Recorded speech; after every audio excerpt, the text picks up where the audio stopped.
Hello সবাই, welcome back to my page. আজকে হচ্ছে ডিম দিয়ে আলু দিয়ে রান্না করব।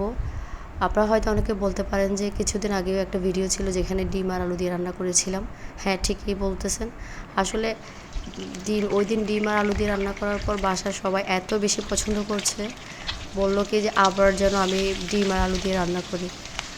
তো সেজন্য হচ্ছে সবাইকে আবার যাতে ওই স্বাদটা দিতে পারি সেজন্য আবার ডিম দিয়ে আলু দিয়ে রান্না করতেছি।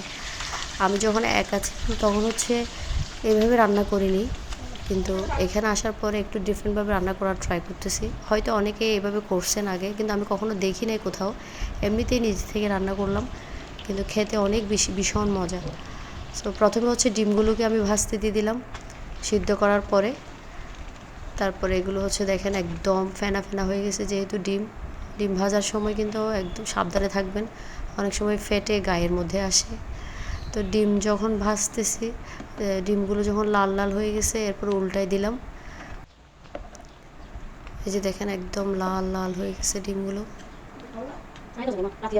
ডিম যখন পুরোপুরি হয়ে যাবে কিছুক্ষণ হওয়ার জন্য রেখে দিছি। রেখে দেওয়ার পরে হচ্ছে আমি আলুগুলোকে হলুদ আর লবণ দিয়ে মাখিয়ে রেখেছিলাম। দেন এই যে দেখেন ডিমগুলো তুলে ফেলছি।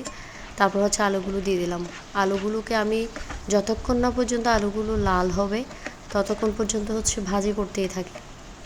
তো আপনারা চাইলে বাসার মধ্যে এভাবে ট্রাই করে দেখতে পারেন। ট্রাই করার পরে আমাকে জানাতে পারেন কমেন্টে যে কেমন হয়েছে খেতে। আপনাদেরগুলো আমাদেরগুলো তো অনেক ভীষণ মজা হয়েছে। সো আপনারাও বাসার মধ্যে ট্রাই করে আমাকে কমেন্টে জানাতে পারেন।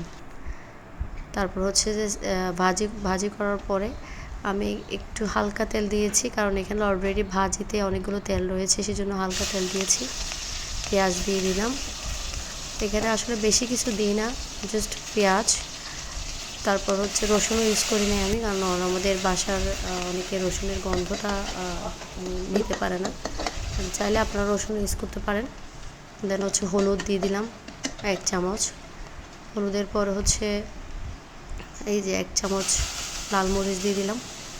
দেন লাল মরিচগুলো হওয়ার পরে একটু পরে হচ্ছে, যেহেতু এটা ডেস্কের সাথে লেগে যাচ্ছে তাই একটু পানি দিয়ে দিলাম।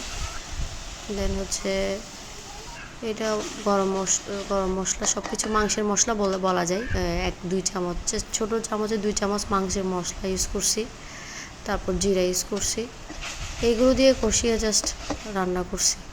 আজকে এগুলোতে একটু ভুনা করিনি, গতবার যেগুলো রান্না করেছিলাম এগুলো অনেক ভুনা করছিলাম, কিন্তু আজকে একটু পানি দিয়েছি। আসলে আমাদের শ্বশুরবাড়িতে আমার সবাই একটু ঝোল পছন্দ করে, সো সেজন্য একটু পানি দিয়ে রান্না করছি। আপনারা চাইলে ভুনা করেও রান্না করে খেতে পারেন, খেতে অনেক ইয়ামি, জাস্ট ইয়ামি।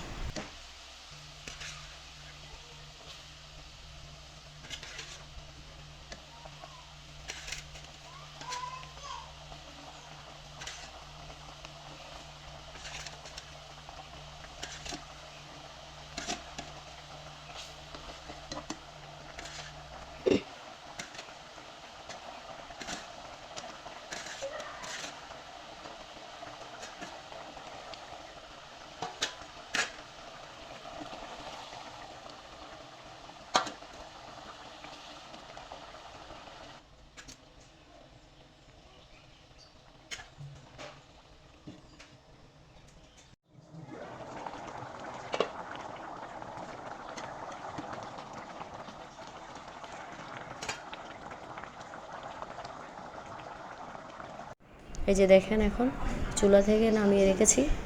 এই হচ্ছে আমার ডিম দিয়ে আলু দিয়ে রেসিপি। ভালো লাগলে পেজটাকে ফলো দিবেন, শেয়ার করবেন আর কমেন্ট করবেন। টাটা, বাই বাই, ভালো থাকবেন।